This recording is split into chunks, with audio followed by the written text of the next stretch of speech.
Addition of vectors. So today we'll discuss this topic. Okay. As vectors have both magnitude and direction, they cannot be added by the method of ordinary algebra. Vectors can be added graphically or geometrically. We shall now discuss the addition of two vectors graphically using head to tail method. Clear? Now we are considering two vectors P and Q which are acting along the same direction or acting along the same line. To aid these vectors, join the tail of Q with the head of P vector as shown in the figure 2.13. The resultant of P and Q vector is R vector. It is denoted by R equals to P plus Q vector. The length of the line AD gives the magnitude of R vector. R acts in the same direction as that of P and Q.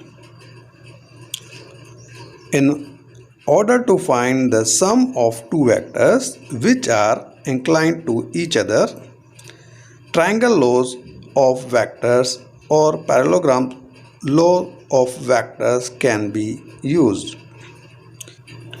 Now we are using two vectors P and Q. We want to add these vectors. So the resultant vector, it is denoted by R vector, and it will be the addition of these two vectors.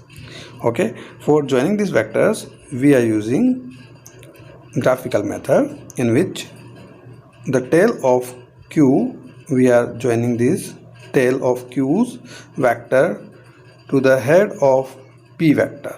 So as shown in the figure, we have P and Q, two vectors, and we are just joining the tail of Q vector at the head of P vector.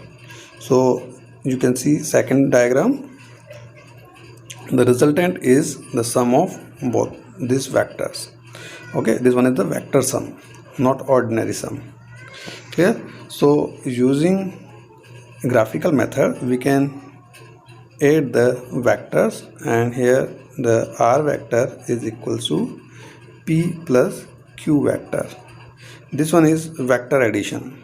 Okay, remember this one is vector addition. For adding the vectors we are using triangle law of vectors or parallelogram law of vectors. Okay.